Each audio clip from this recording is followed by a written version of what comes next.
Good morning, everybody, my respected teachers and my senior and junior colleagues. I am Dr. Ranjan Mukherjee, second year PGT, Department of Physiology, Bardwan Medical College and Hospital, going to present my topic. My topic of discussion is learning and memory.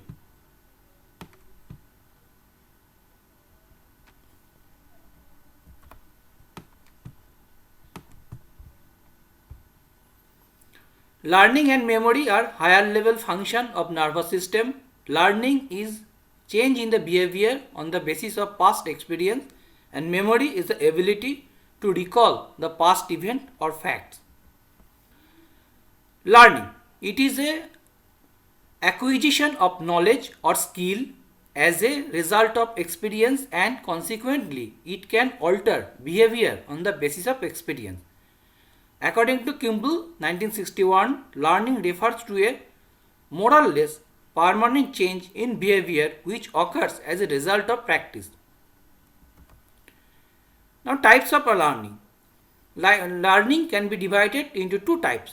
One is associative learning and second is non-associative learning. Associative learning again divided into classic conditioning and operant conditioning. And second, non-associative learning is divided into habituation and sensitization. Associative learning. In this type of learning, the subject learns about two relationships that can associate one stimulus to another. It is a conditioned process which results in the formation of learned response called conditioned reflex. Conditioned reflex is an automatic response to a stimulus, that is conditioned stimulus, which did not previously evoke response acquired by repeatedly associated this stimulus with another stimulus, that is unconditioned stimulus. Classic conditioning. This type of conditioned reflex was first described by Pavlov. He noticed that his experimental dogs salivate just on seeing the animal housekeeper who used to feed. Some sorts of association has been developed in the brain of the animals between the visual stimuli related to the seeing the housekeeper, that is conditioned stimulus, and food ingestion, unconditioned stimulus for salivation when food is placed in mouth. This is the picture which I am earlier said. Classic conditioning. This type of conditioning can be integrated in different levels of CNS. Requirement: conditioned stimulus applied before unconditioned stimulus. Pairing must occur several times. No separation between conditioned stimulus and unconditioned stimulus. And second, operant conditioning. This type of conditioning, the subject is taught to perform one voluntary action in response to a particular stimulus, visual or sound stimulus, that alert him to perform learned action in order to obtain reward or avoid punishment. Alerting signals act as conditioned stimulus, whereas pleasant or unpleasant events that follow performance of learned response represent unconditioned stimulus. Again, this is the picture of operant conditioning. Example: car drivers and traffic light. The car driver stops the car on seeing the red light and drives on seeing the green light. Integration: hippocampus and amygdala are the important in linking the stimulus to operation.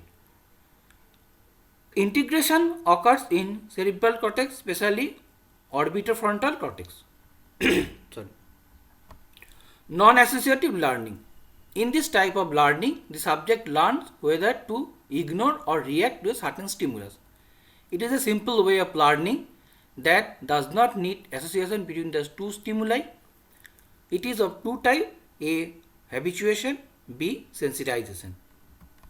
Habituation. It is a gradual decrease in response to a stimulus when it is frequently repeated. It is a simple and widespread. Example, a loud and unexpected sound produced looking toward the source of sound. Change in the heart rate and change in the blood pressure. If the sound turned to be insignificant, its repetition result in little or no response. Habituation. It is a stimulus specific, that is traffic noise and mother and baby. Mechanism. Repetition of stimulus close calcium channel in the presynaptic neurons, causing decreased calcium influx, causing decreased release of neurotransmitter that cause decreased behavioral response to a stimulus. In this picture we see in habituation there is less amount of neurotransmitter release. Sensitization. It is a potentiation in response to a stimulus, painful or pleasant, when it is frequently repeated. It is simple and widespread. Example, one normally ignores stray dog by habituation, but if he is bitten, he will become more attentive and develop aversion reaction to them for long time. It is stimulus specific. One who is bitten by dog will not be afraid of donkey or cow. Now second is sensitization. We see in the picture, we see in case of sensitization, in facilitating interneuron, strong or noxious stimuli causes release of serotonin. This serotonin binds to the serotonin receptor in the presynaptic neurons that causes increased cyclic AMP in the presynaptic neuron. Cyclic AMP dependent phosphokinase A causes blocking of potassium channel, which lead to depolarization of presynaptic neurons, which in turn causes calcium channel open. Opening of calcium channel, there is influx of calcium causing release of neurotransmitter more and more. Increased release of neurotransmitter causing increased behavioral response to a mild stimuli. Now memory. It is the ability of the brain to store information and recall it at later time. Capacity of brain, it is limited. Total capacity of brain is 3 into 8 10 to the power 8 bits. So information entering in brain are either selected and stored 1% most important, and other 99% are neglected or forgotten. Memory. Information unit. A bit is the simplest form of sensory experience such as figure, sound, touch or smell. All sensory systems send information to brain at 50 bits per second. During reading, 40 bits per second. During mental calculation, 12 bits per second. And during counting, 3 bits per second. Average rate of flow of information is 20 bits per second. For learning a language, about 40 to 50 million bits should be stored in the memory. To store a bit, 10 neurons are required. Now the classification of memory. Broadly, memory is divided into long-term memory and short-term memory.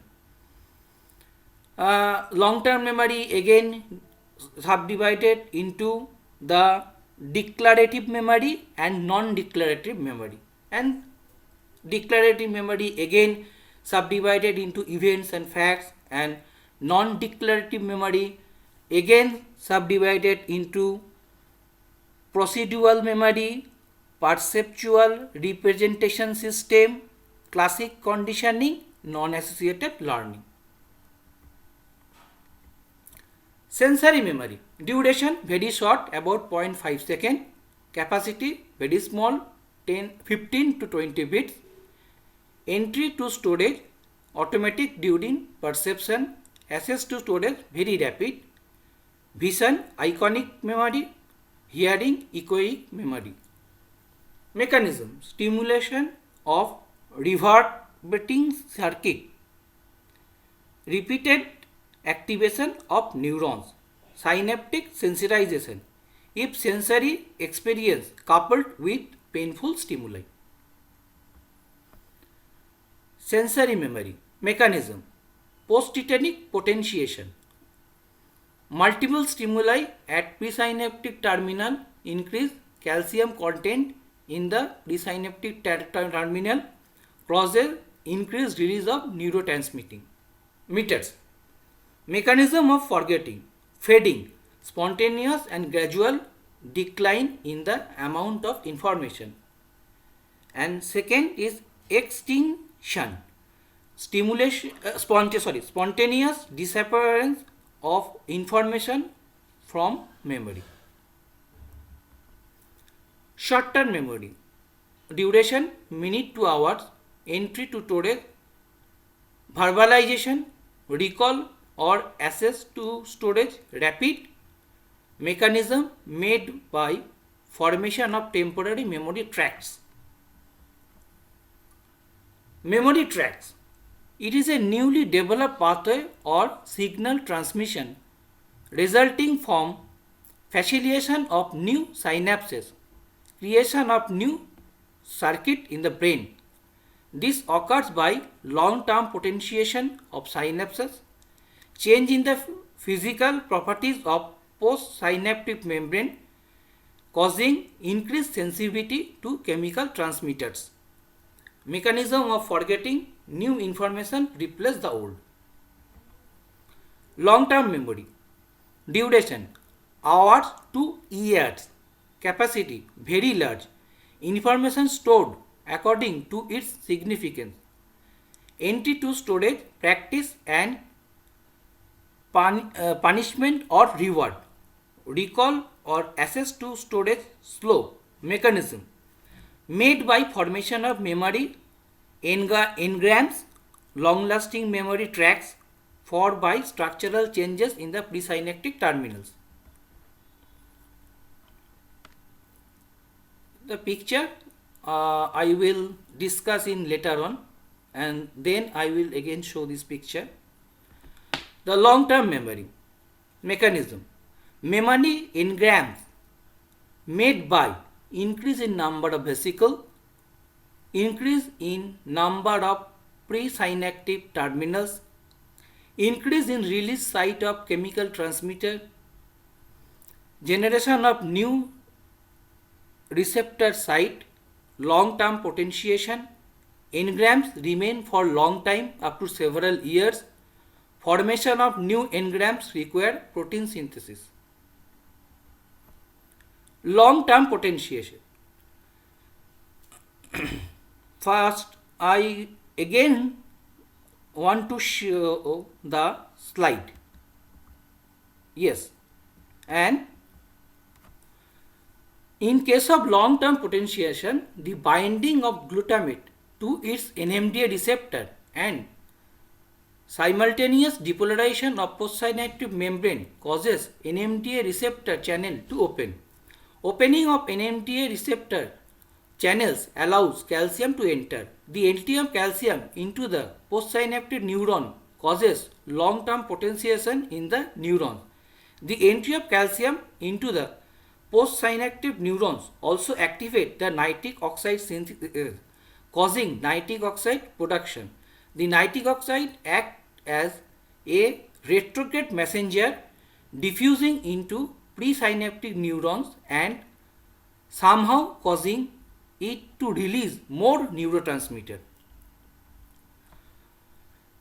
In case of long-term memory, mechanism of forgetting: proactive inhibition by previously stored materials more common, and retroactive inhibition by subsequently stored material. Permanent memory duration permanent, capacity very large, entry into the storage very frequent practice, recall or access to storage very rapid, mechanism, advanced stage of long term, permanent engrams, mechanism of forgetting, no forgetting. Phases of memory. Encoding. Information for each memory is assembled from the different sensory system and translate into whatever form necessary to be remembered.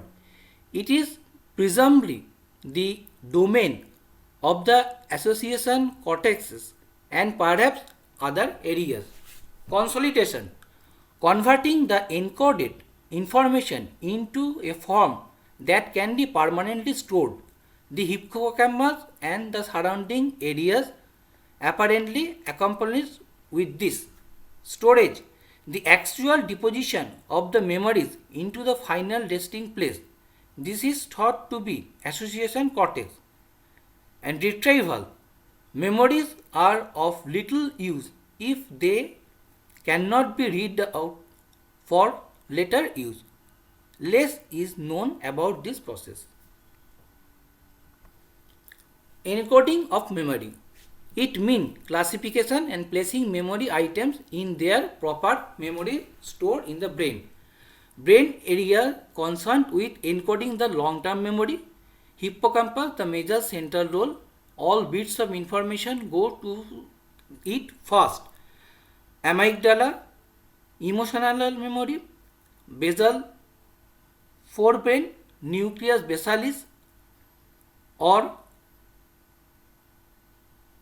minor or Maynard's nucleus, neocortex, mammillary body of hypothalamus and orbitofrontal cortex. Consolidation of memory. It means the process of conversion to short-term memory to long-term memory. It takes from 2 minutes to 5 minutes to 2 hours. It is interrupted by deep anesthesia, brain concussion and electroconvulsion therapy. This is the brain area involved in consolidation of memory. Hippocampus, anterior and lateral temporal bone, medial temporal lobe and amygdala.